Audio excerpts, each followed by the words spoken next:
नमस्कार बच्चों। आज की इस छोटी सी वीडियो में हम चुम्बक के बारे में समझने वाले हैं। चुम्बक की परिभाषा, उसके प्रकार और गुणों के बारे में। तो सबसे पहले समझते हैं चुम्बक की परिभाषा क्या होती है। चुम्बक वह पदार्थ है जो लोहे या लोहयुक्त वस्तुओं को अपनी ओर आकर्षित करता है। उस पदार्थ को हम चुम्बक कहते हैं। चुम्बक के बेटा दो प्रकार होते हैं। पहला है प्राकृतिक चुम्बक, दूसरा है कृत्रिम चुम्बक। यहाँ पे आप चाहो तो प्राकृतिक चुम्बक की भी परिभाषा लिख सकते हो और कृत्रिम चुम्बक की भी परिभाषा लिख सकते हो। प्राकृतिक चुम्बक की परिभाषा क्या होगी बेटा?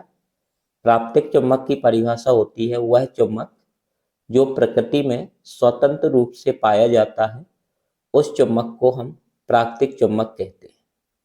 काफी इंपॉर्टेंट है, आप इसे नोट कर लीजिए। इसके बाद अगर हम कृत्रिम चुम्बक की परिभाषा देखें तो कृत्रिम चुम्बक की परिभाषा होती है कि वह चुम्बक जिसे मानव द्वारा निर्मित किया जाता है उसे कृत्रिम चुम्बक कहते हैं। इसके बाद चुम्बक के गुणों की बात करें तो बहुत सारे गुण होते हैं, लेकिन हमें यहाँ पे 3 गुण जो है वो याद रखना है, जो कि पेपर में आसान तरीके से आप लिख सकते हैं। पहला गुण है समान ध्रुवों में प्रतिकर्षण होता है। दूसरा गुण है असमान ध्रुवों में आकर्षण होता है। चुम्बक के ध्रुवों को अलग नहीं किया जा सकता है। तीनों गुणों का मतलब क्या है एक बार आप ध्यान से समझिए। तो आप डायग्राम में देख सकते हैं, आपके पास एक चुम्बक है जिसमें 2 ध्रुव होते हैं। एक ध्रुव N होता है और एक ध्रुव S होता है। यदि हम दूसरा चुम्बक ले, जैसे यहाँ पे हमने एक और चुम्बक ले लिया है बेटा,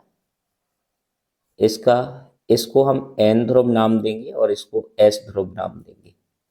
जब हम 2 चुम्बक के अलग अलग ध्रुवों को पास लेके आते हैं तो दोनों में क्या होता है बेटा? आकर्षण होता है। जैसे अगर हम S ध्रुव के पास N ध्रुव को लेके आए तो दोनों चुम्बक एक दूसरे से जुड़ जाएंगे। और समान ध्रुव का मतलब है कि जब हम S ध्रुव के पास S ध्रुव को लेके आएंगे तो दोनों ध्रुवों या दोनों चुम्बकों के बीच में प्रतिकर्षण होगा, यानी एक दूसरे को दूर करने का प्रयास करेंगी। इसके बाद जो तीसरा पॉइंट लिखा है, चुम्बक के ध्रुवों को अलग नहीं किया जा सकता। इसका मतलब है कि हम चुम्बक के कितने भी टुकड़े कर दें, इनके ध्रुवों को अलग नहीं किया जा सकता है। जैसे मान लो हमारे पास एक चुम्बक है, यदि हम इस चुम्बक के 2 भाग कर दें तो यहाँ पे जैसे ही ये चुम्बक अलग होगा तो इसके N और S ध्रुव जो है वो फिर से बन जाएंगे। जैसे ये वाला ध्रुव इस वाले चुम्बक के लिए S ध्रुव के भांति कार्य करेगा और यहाँ पे इस चुम्बक के लिए ये N ध्रुव की भांति कार्य करने लगेगा।